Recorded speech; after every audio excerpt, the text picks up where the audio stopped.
listening to the AfterBuzz TV network, now the largest new media platform on the web, and your #1 source for after-show entertainment.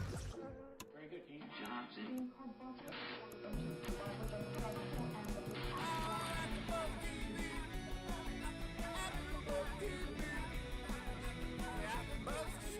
the AfterBuzz Studios in Los Angeles, California, presented by Maria Menounos and Bing.com, and streaming live thanks to Akamai Technologies, this is AfterBuzz TV's Real Housewives of Beverly Hills After Show. We'll break down tonight's episode and get you all the latest news and gossip. If you'd like to buzz in on tonight's show, you can buzz us at 424-256-1729.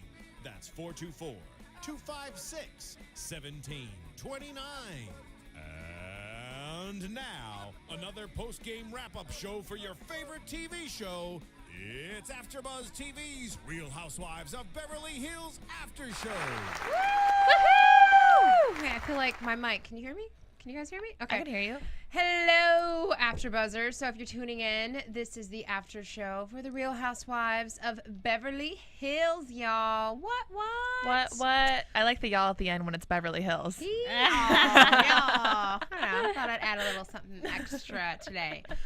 So there's only 3 of us today. Our Susan, she's busy moving, so she couldn't make it today. But we're here to hold down the fort and talk some good dish on the Housewives. So let's go around the table.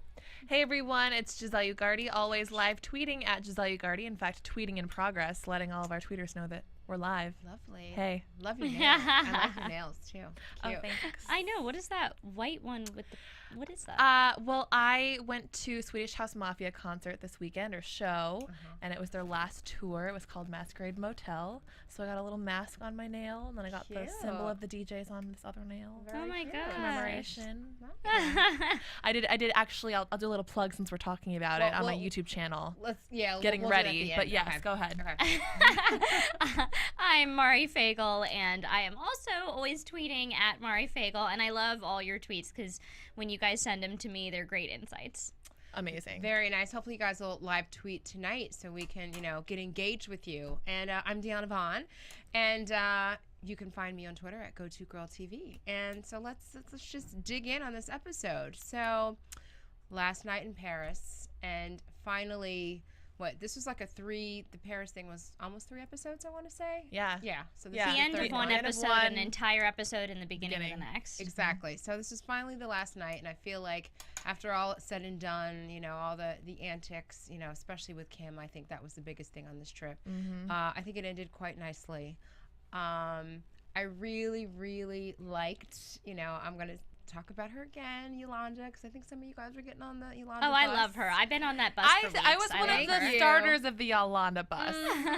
Whatever. I was the one who said, I guarantee you she's that type of person who observes and then she speaks. Well, she's proven her case, and I absolutely loved that She's she so thought hot. enough about Brandi, the fact that Brandi doesn't have anyone else, that she bought her a pair of shoes. How sweet Did you is think that? it was weird that she did that at dinner, though?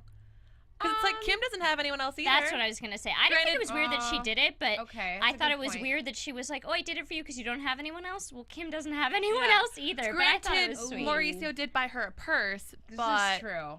Yeah. Do we think that that's kind of why that happened? Is because, the previous episode, Mauricio bought Kim the purse, kind of, I saw you eyeing this, you've been working so hard. Do you think that's why that happened? Yeah, then maybe she was like, well, Brandi doesn't have anyone to do that for her. Though Ken, I'm sure, lavishes. I feel like Ken lavishes Brandi with gifts because I love that relationship. Yeah. That is by far my favorite relationship on television. pushing in the chair. Ken and Brandi, yeah. And Well, Lisa's like, you could push in my chair for me. Don't forget about me over here. I think what's nice about it is at the end of the day, even though we know Ken and Lisa are married and we know that Brandi is a very attractive woman, for whatever reason, I don't see any funny business going on. It seems all very genuine. Oh, I love it. yeah. And Oh, playful. I didn't I mean love it it. like that. No, and It's I know just, you didn't. yeah. I think it's interesting how we accept this dynamic between the 3 of them when in other cases we might be like, okay, totally inappropriate. She's all on her man. yeah, You know what I no. mean? So I think it's cute. That's how I am with my friends and some of their boyfriends. I feel like we have that relationship. We have that sense of humor. Yeah. So I get it, and I It's like cute. it. I like it too. It's very, very cute. Now let's talk about how far Brandi and Kim have come in their relationship. Now, obviously, we know last season it was horrible. It's hot in here, you guys. Yeah. Awful last year. Oh, sorry. The heat's not. Yeah, it's hot in here. Anyway, to the point where Brandi makes the statement that one of the highlights of her trip was connecting with Kim more. Like, what do you guys think about that? I thought it was really nice, and it was coming full circle, and I just feel like they got off on the wrong start. Kim was in a very, very different place. Brandi speaks her mind, and, it's nice to see women who can get past it. That's, like, in stark contrast to Adrienne and Brandi, which, like, Adrienne will forever hold that grudge. There will never be a point where the two of them are friends. But like part of Kim's rehab, I think, was letting go of grudges, and she doesn't want to devote her energy to that. And I think that relationship is a testament to how far Kim has come. That's a good point. I agree. I do too. And I think it's something that I never saw it coming. I never thought it was going to happen, because every time Brandi tried reaching out last season, it was just train wreck. Right. And then at the beginning of this season, when Brandi tried to reach out, Kim was still getting really defensive. Like, you don't know me. You don't know who I am. How are you reaching out in this way? And so I think to see them come to this point, and for her to feel so touched that Brandi said this was my favorite part of the trip, I think was a very beautiful moment that no one expected. And I'm really glad that they showed it, because they've been focusing so much on drama. Yeah. And you've seen Lisa and Kyle try time and again to let go of this grudge that they clearly can't let go of. And so to finally see some kind of a resolution come amongst these ladies, like, okay, they can be adults. Yeah. What I really liked most about this episode, it's almost like kind of like a full circle with Kim, because we've seen her, she's abusing alcohol. She goes to rehab. She's got the trust issues going on with everybody. Everybody's assuming she's back on stuff. And I think finally, like, I noticed this episode, Kim is just getting so many, like, warm and fuzzies. She's getting a lot of love. Yeah. She's getting a lot more encouragement than I think she's ever had. And I think it came at the expense of, last episode, where she was just really down and out because everybody was, not trusting her. Like, oh, you passed out in your room, or, but I almost think that needed to happen so things can kind of come full circle. Yeah. You know what I mean? So I don't know. I kind of like that. I feel like she's finally coming around. So to with, say. with an exception that we'll talk about, I'm sure, a little later. Yes, we will get to that. Yeah. Can I just say, I think she looks fantastic. She does. And I don't mean to be one to promote the nose job or anything, but I think she looks great. She looks better than I've ever seen her, and I think it's not just the nose job. She's putting herself together. She's obviously not drinking and not all puffy and everything, but her hair, her clothes, she just looks fantastic. She looks best I've ever seen her. And it's the first time that I actually look at her and Kyle and I'm like, oh, I see the similarities. They are sisters, because the first two seasons she looked like the haggard older sister. Because Kyle's beautiful, but Kim is beautiful. And I didn't see it before, because she was always, Well, it goes to show you, when you do abuse something like alcohol or pills or whatever, not only does it take a toll on the inside of your body, but it takes quite a toll on the outside of your body too, so. I gotta say, I'm a little pissed that Kathy Hilton never comes to anything. Well, she was out of town. But she always is, Farrah's graduation. You never see her at the white party, Kyle's store opening. You never see her coming to anything. Yet she wants to have her own reality show on Oxygen that failed. Right. But do you think that that's a coincidence? Or I just happen to think that she doesn't want to be a part of it at all. Maybe, but she was a part of Paris's shows. Well, that's her daughter. True, but you know it's what her I mean? Sister. I don't know. I definitely think she has a much bigger stake in tie, when it comes to her daughter and what her daughter's doing. And if I'm not mistaken, I think for her daughter's shows, I think she's got an EP credit or something like that, executive producer. So I don't know. To me, it seems like there's more in it for her to participate, in a show that has to do with her daughters versus with her sisters. And there was talk that she was going to be a housewife at one point, but then that's half the cast is it's Hilton related. sisters. Yeah, half the cast is And related. We've had sisters on other Real Housewives, and 3 would be too many, because 2, it's interesting, but 3 would be too many. Then it just becomes basically a family reality television show. Well, at the same... The New Jersey Housewives. Yeah, I was just going to say, New Jersey Housewives, you know, there's, you know... Sister-in-laws. There's 2 sisters, there's a sister-in-law, you know, there's brothers. Cousins. But I kind of think that actually makes it a little bit better because the relationships are genuine and they're authentic. So at the end of the day, we know that there's not too much that's going to be produced and made up because these are real families with real problems. So you can look at it from that sense too. But I'm smiling right now because I'm looking at Kevin Lee on the episode, and I just have to say I'm gonna try to get him to call in next week because I didn't realize he was on the episode until I just watched it today. And he's a close friend of my family's. He planned my sister's wedding. He planned my dad's wedding. He did Susan's wedding. Oh, he planned Susan's wedding too. So it's like Susan and I need to get Kevin in here, and we need to like have. Darling. He is like. He's the funniest person ever. Well, here's what I want to know, and no disrespect, but what's on his head? Oh. That is some piece. That is not his hair. I'm sorry. It's something. It's something that and it's his. I like how you're just smiling and you're not really speaking, so it's okay, but I got to call it how I see it. I don't know what that is on his head, but... And the thing is, he is exactly like that in person. I can imagine. imagine. Like, exactly to a T. That is not for cameras, is all I have to say. He inspired the character in Father of the Bride. Yes. Oh, yeah. Really? Mm-hmm. Oh, that's very interesting. Yes. And he called in twice last season, so we'll definitely get him to call in. He's hilarious. We'll make it happen. And speaking of, you know, bringing back some blasts from the past, we get a chance to see Dana. Oh, you got to my favorite topic. I've been waiting to talk about this. That I have to agree with you. That's probably the highlight of this episode is Dana's appearance. And what I think is interesting, it's like, how many alcoholics do we need on a show? I mean, I thought she was auditioning for a role. Like, I thought we were watching a scripted television scene at this point in time because she is just so different. Okay, like, well, she first is just, of all, she's so mad. She's chain smoking. At first when she was lighting her cigarette in the candle. Oh my god, that was the best part of the entire episode. I thought that she was trying to light her cigarette in her drink. So yeah, I know. I was like, "Where's worried. the fire? Is she lighting it in the water?" And then it just like took forever, and it was like complete silence while she tried to light her cigarette. And I was like, "Oh my god!" But can I just say? First of all, Bravo producers dissed her that when they introed her, they didn't even intro her. They had Taylor saying, "Oh, I'm going to see a friend of mine who's going through a bad breakup," instead of being like, "Oh, I'm going to see my friend Dana," and then like showing a flashback of her from season 2. Like they acted like she wasn't even ever on the show, and then she comes in and she looks completely different. Oh, I don't want to use the word I haggard again, but she looks completely haggard. I thought there were times when she looked worse in previous seasons. I agree. She looks a little skinnier. She looks tanner. Her hair is longer. She's got extensions. Well, she actually wore a dress that fit. Here's what I will say, but I've got 2 things to say about Dana. The first thing, we have a caller, so. I hope they want to talk about Dana. Caller! Who do we have on the phone? Hey guys, it's Taylor again. Hey Taylor, how are you? Good. I heard you guys starting to talk about Dana, and I had to. Oh, that was my favorite part of the episode. Okay, well, wait. I'm gonna say one thing.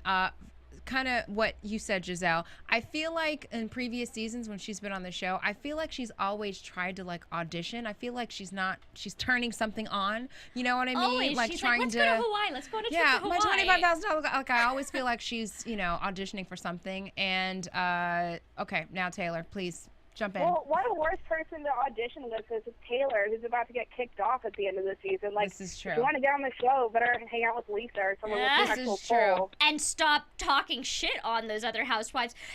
And she kept being like talking shit on Brandi and then talking about our group, and kept using the word our as if she is part of the group. That. She barely got an invitation to Portia's party. Like, let's be honest. Yes, thank you. She is not in that group. And I'm so tired of her name dropping. Like, if Lamborghini. If the worst thing that can happen to her is that he took my Lamborghini, really, who's feeling sorry for you? Wasn't she making her own money? No. Okay. She was a party planner. She was not making that much money. It's because she was dating an eye banker who bought her the sunglasses, and then obviously Brandi's premonition that he's going to cheat on you happened. And Taylor, I just want to ask, what do you think of her whole Brandi bashing? Because I personally thought it was because she was pissed because the two of them came in last season together as friends of Housewives, and Brandi got the permanent role, and Dana got kicked off. That is absolutely what I thought. She was so mad because she came in with the 25,000 sunglasses and the diamond lollipop holder or whatever, and Brandi, who is like clearly made it known that she is not that rich, gets the full-time fee, and she is stuck in the background. And I love the irony of her talking about how trashy Brandi is while she's like tipping her drink, smoking her cigarette. Like, please, like the irony was not lost by me. Yeah, where she was visibly drunk and out of it. I also thought it was funny how I remember last season so vividly. Anytime she was in a situation, she would always, you know, kind of take whatever side was on, like, whatever was what's Taylor convenient. doing? Whatever is convenient, and she would always bring up whatever the situation was. And in this one, she was just bashing everyone. Like, she just took her aside, she took her point. I mean, let's be real. If she's quote auditioning, she's pretty much doing what the production wants or what she sees the formula as, because Brandi was being dramatic. Brandi was the damsel in distress getting left and fucked over, by her ex. She, you know, she was in that position, and now that's exactly what she's trying to do, is show this train wreck. Pretty much a mix between Taylor and Brandi of last season. No, Brandi. And it's just not going to happen. Brandi is so much more class. Of course, than I'm saying Dana. she's trying to be. She's trying but can to I just play. say, I liked Dana last season because I thought she was hilarious. She was so funny and I and weird. loved her last night. I thought Quirky. she was the best part of the episode, and she was hilarious. Am I the only one here who like wants to see her next season? Because I want I'm to see curious. her like desperately keep trying to get on the show. Like, if we Yes! could like throw these little Dana moments like every 4 or 5 episodes, Yes! like make my life. Yeah. Well, because like the Real Housewives needs like a little bit of trash. Like, it's just funny to have this like one trashy woman who is just like such a train wreck in a whole different type of way of train wreck that Right. and she's just constantly trying to suck up to the women. Trash I think with she's a with a chauffeur. hilarious. Yeah, she doesn't have money because someone who did have money wouldn't act that way. Well, She's new money. Maybe. She's new money. Generalization. I know this sounds bad, but Yeah. fine. She's new money. Yeah, she is. At the same time, it would be kind of cool. I just mean if she's she like was- putting on a front. If she really like had the what she money said to she back had. it up, the Yeah. Lamborghini and the $25,000 sunglasses and stuff, then why does she feel the need to always put on the front? That's all I'm saying. I didn't mean to agree. be And offensive. talk about it. No, I get it. It's almost like those who, you know, have to talk about things all the time usually don't have what the hell Right. they're talking about. You know, it's a That's front. what Camille Grammer said last reunion. Uh-huh. Yeah, it's just exactly. like Brandi. Thank you, Taylor. Brandi makes a point of the fact that she doesn't have the same type of wealth as the other women, and she never tries to pretend as if she does. Right. If anything, she's more endearing to us because she admits, she's like, you know what, I'm not like these other women. I can't afford to have someone threatening to sue me. And Right. that's why people can connect to her. They can't connect to someone who's putting on a front, but I do think she's hilarious. Very nice. Any other things you'd like to add this episode, Taylor? No, that was it. So I guess what happened, though, is that Dana's fiance cheated on her with a 23-year-old and then left her and her son. Now, were they married or was They it were just her? engaged. Because I think she was like trying on wedding dresses last season, wasn't she? Or I felt like she was planning a She wedding. was planning a wedding. She was Yeah. planning a wedding. She was trying on dresses. Taylor, can I just ask you quickly? Is she still Taylor, on the line? yeah, Taylor's still there. Yeah. Okay. Yeah, I'm still here. Your favorite line from the Dana thing, because I have to say, we all have to say our favorite Dana line. Oh gosh, favorite Dana line. This was a good one. Just the whole her like going on about Brandi being so trashy while her drink is like flying in her lap and the cigarette just like and her tan is like running off her face. Like, and I love like she wasn't trying to be funny, like she wasn't trying to be. It was hilarious.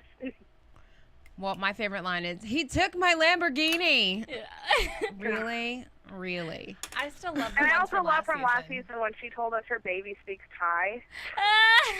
She's just hilarious. Like, I want her on. Every time I think about the things she says, like, she's like, that was a house of cards. And then she's like, I drink, I fuck, and I love it. And it's like, Yeah. what? Well, and talk about really trying so hard to fit in, because I feel like we've seen that with Taylor, obviously, you know, really trying to put up the front, trying to fit in.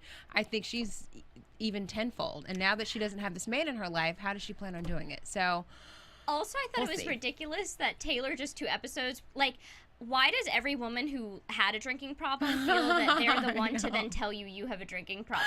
Because then Taylor, like 2 episodes, had a drinking problem. She's like, I can recognize it. She has a drinking problem, but she's too far I'm gone. gonna I spend know. 10 days at home with my daughter. Just 10. And now she's the counselor. And now I am an expert That's in so funny. rehab. That's so true. And Well, yeah, relationships and parenting. she's right in it. Well, thanks for calling in, Taylor. Yeah, thank you guys. Thank you Have a for good watching. night. Okay, Every week. bye. Bye. That's such a great point, I just Mari. like that scene. I don't mean to like be talking so much, but No, that it's scene okay. was like the best of the season. I swear to God, it was so funny. I couldn't stop laughing. It was a train wreck that I couldn't stop watching. I mean, it's like it's kind of with a lot of people with drinking is, you make fun of the drunk girl. And then, It's not once just in a that she blue was moon, drunk, you though. are that drunk girl. It's not just that We've she all been was there. drunk, though. Dana's always like that, even when she's sober. If anything, she was more putting on a front of being, like, drunk and smoking and looking like a wreck. It's not like I think Kim is funny when she's super drunk. I more think it's sad. I think Dana's funny just because, like, she tries so hard. Yeah, Like, totally. and always just Hey, you know what? misses. Those ladies tried way too hard for that zip code for them to leave now.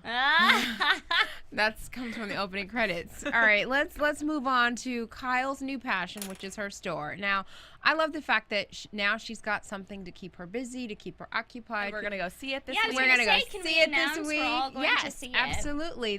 For all you guys out there, Kyle's store is right here in Beverly Hills, and she's having this store event, and we're all going to attend, and she's supposed to be there. So we'll have to share all of our experiences with you, and maybe we can take some pictures. Maybe you should give us the discount and I'll go shop. Yeah, not Why are we like a talking like discount this? wouldn't even No. matter. Yeah. Hey. But no, I was gonna say that. Yeah, the clothes are pricey, but they're cute. yeah.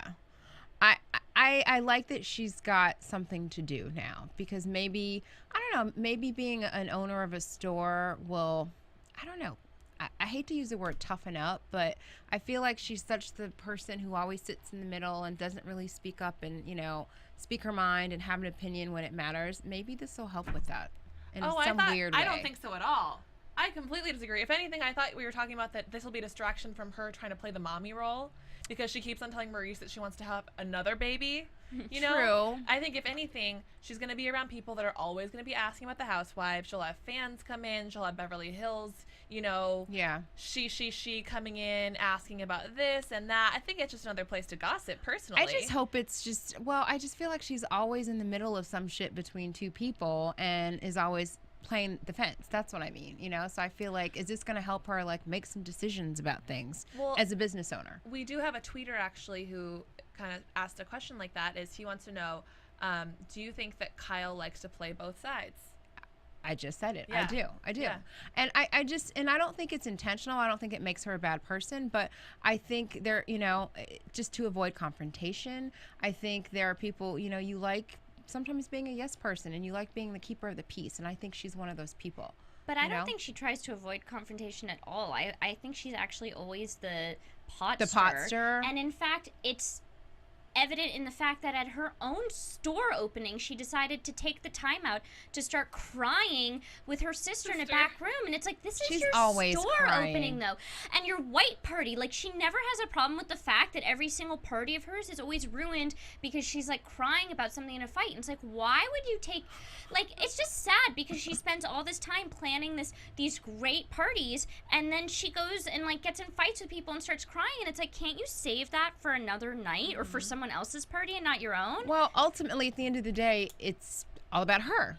If you think about it, it becomes all about Kyle. But it's sad because instead of, like, mingling with the other guests and seeing how they liked her clothes and her big opening, she was, like, in a back room crying about the fact that she thought her sister, like, was going to die, which is very sad. But that's, like, a very, very heartfelt, dramatic moment. And I just can't understand why she always brings them up in the most inappropriate times. Well, and also, like, a week later, really?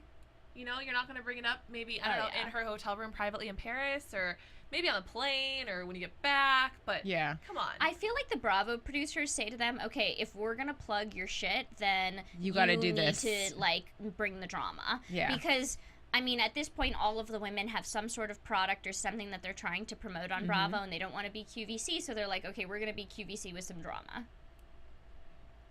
It is what it is. Like, What did you guys think about the other confrontation at Kyle's? Which one with her and Kim? Taylor and Taylor. Yolanda. Oh, Taylor and Yolanda. Team Well, Yolanda.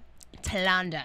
I'm glad that it finally came out. I'm glad that Taylor, had some backbone, because obviously we saw how Yolanda in the previous episode confronted her about it.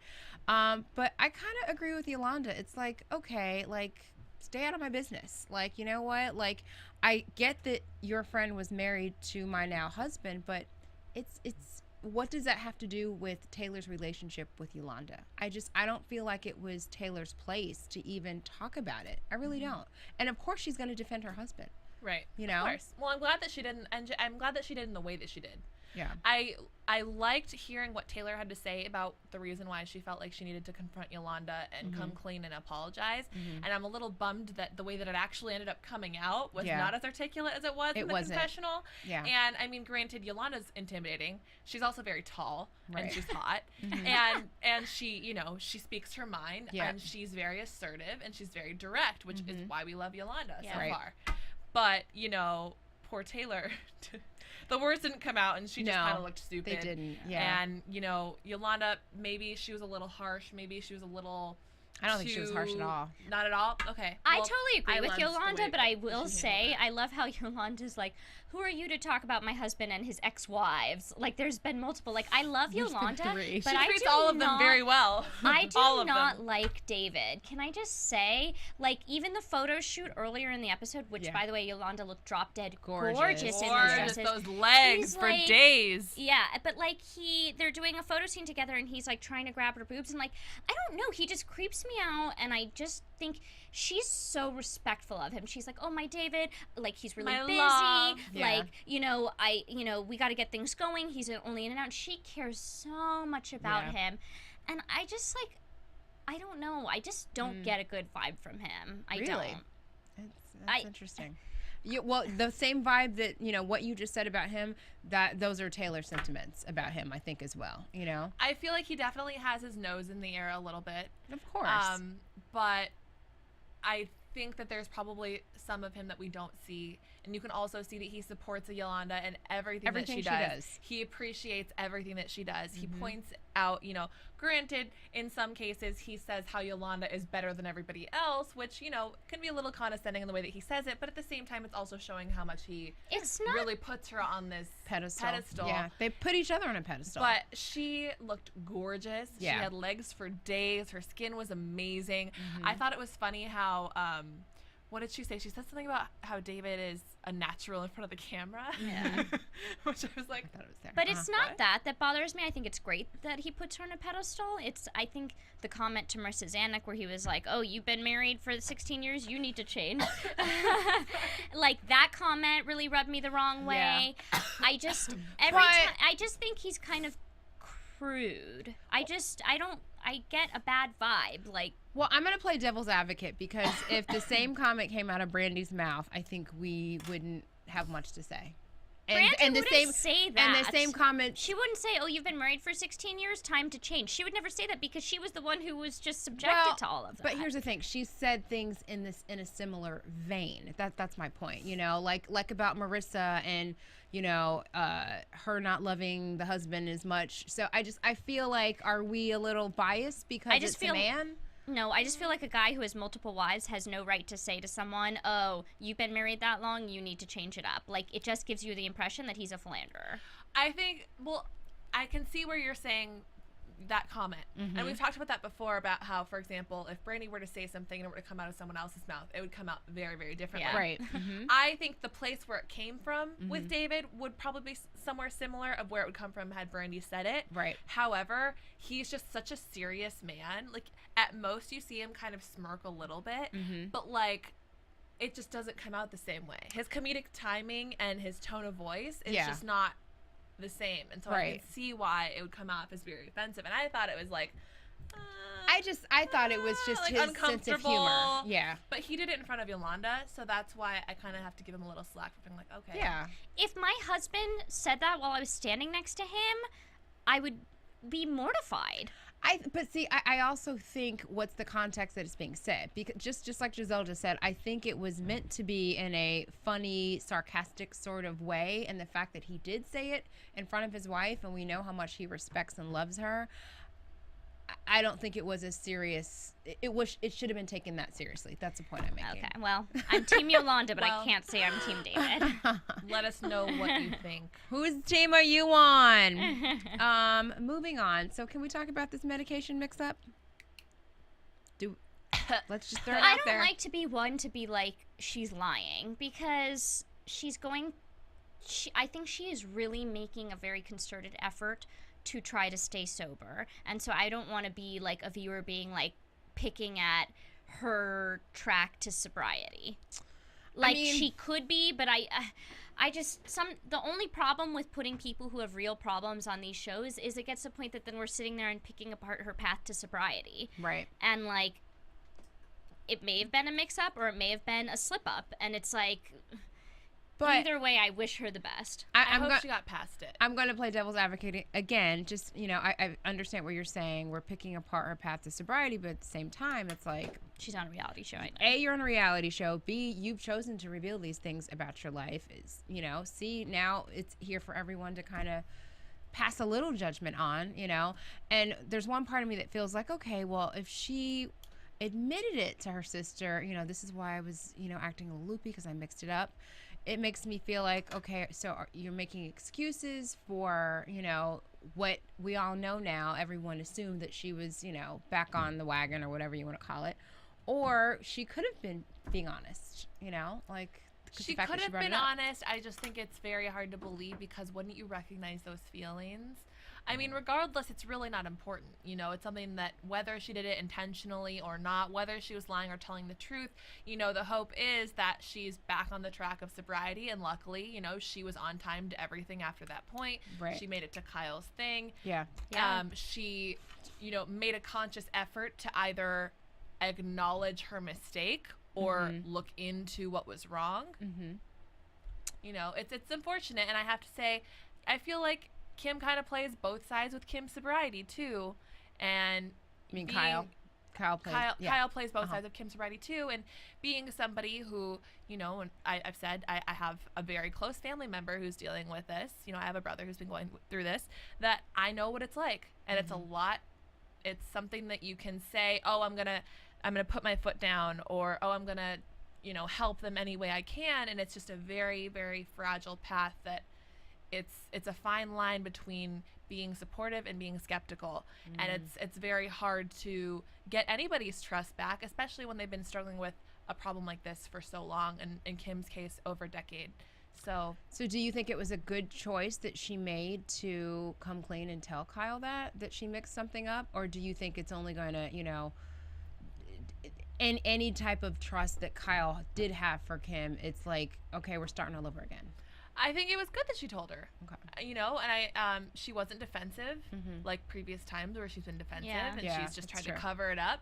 And whether or not she was lying at the conclusion of how she got to that point, that's only Kim only knows the truth. And it's up to her. I think it's great that Kim is at least being honest and saying that every day is a struggle. Yeah. Every day is a new battle. But I'm glad that she's seeing every day as a baby step forward. Yeah. I just don't think that was the time or place to have that conversation I at all, agree. because it ruined Kyle's night and it ruined Kim's night. I agree. And Kim looked the best that she ever looked, and she should have walked out that store and picked up a man that was sober that could treat her right, because she looked fantastic. That's the best I've ever seen her. And so, I don't know.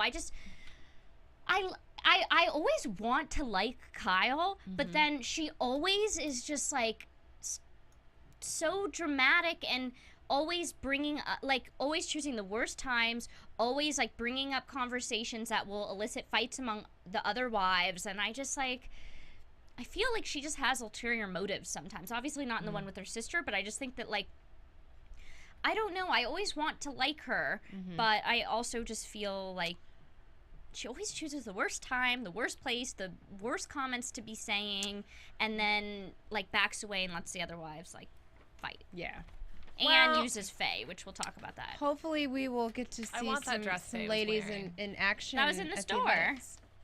See, I'm not a big pattern girl, but Really quick before we wrap things I up. want Yolanda's dress. We saw a brief appearance of Adrian and Paul, because, are they even part of this cast anymore? Honestly, I had a couple people tweet me, like, at this point, why is she even in the opening credits? Yeah. Well, this is her last season, because we talked about that last week, that she's officially, let everybody know that she's not coming back for another season, so. And I think she's such a coward to not go to the reunion, too. She really cowardly. She doesn't go to the reunion. Yeah, that came up last week. Like, come on now. Well, I think we're Because it's also sorry. That's okay. It is also a diss to Bravo because she has been able to hawk her skincare line, her shoe line, her purse line, everything on this show, and then she doesn't give them like the time and the courtesy of showing up to the reunion, and you know that that's what a lot of it would have been about, and like I just. Oh, and she broke up with Sean Stewart. Yes, or he broke up yes, with her. that was part of my little gossip for the night. Oh, so. sorry. That's all right. No, we covered it I'm early. on my we covered when it I get early. on my Hate Adrian train, it's I hard know. to stop I mean, me. were they ever really actually dating? No, or were they that just was for getting press. naked? I think it was a PR thing. Yes. I do. Let's Yeah. stop in front of Crustacean, where Paul and I used to go to have dinner. I'm going to piss him off. I heard rumors of him being friends with Brandi. Well, you know what? I'm going to show up with a younger man in front of this restaurant. Exactly. And you know what they say about the girl who orders lobster? What? She has to put out. Wait, what? I've never heard. What? If you order lobster, you have to put out. Why? Because it's the most expensive thing on the menu. That's Actually, I had never tried lobster in my life until my boyfriend introduced me to it. And then I was like, well, that's your fault for introducing me to it. Now it's my favorite. that's funny. But you put out, so. That's funny. Speaking of putting out, Oh, that That is girl so in the wait, back what? there. Oh, Which quickly. did she That's put out? No, that's Kyle's daughter's best friend, and The she went to blonde? my high school. No, she was in the background because she posted on Instagram. She was upset that she looked big in the scene. It was just her back in the scene behind Camille and. God, we need you to bring in some high school yearbooks and stuff. I'm hearing a lot about this. Farrah went to USC. But you know what? Did you guys get a chance to check out Serial Buddies this weekend? I am checking out in video on demand because I unfortunately was not in the area, but I'm so excited. Yeah. Well, I just want to remind everybody that Serial Buddies, it was just released in select cities this past weekend on the 8th, and you can still go check it out. Or we'll all plan a trip to go see it together. Well, exactly.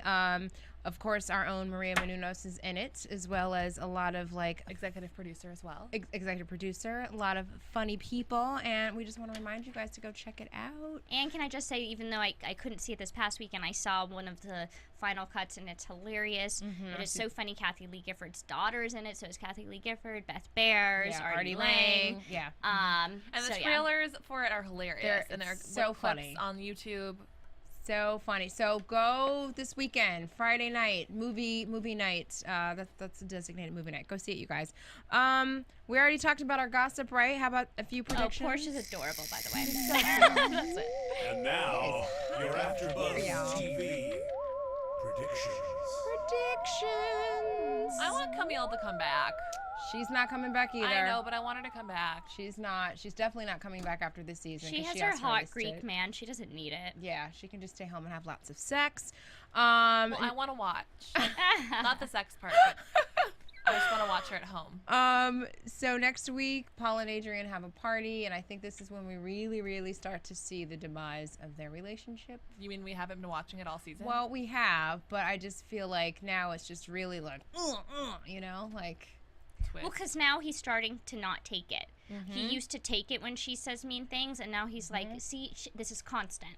And, Exactly. And also, though, can I just say, I feel like next episode is going to piss me off when Faye says to Brandi, like, how do you feel that you broke up a family? Because she's claiming that Brandi's surrogacy comment broke up the Maloofs. Oh, which please. is so low to say to someone whose family was broken up. Like, yeah. that is just the lowest of low to say to her. And I just... Faye needs to stop using Brandi and attacking Brandi as her way to gain fame and popularity.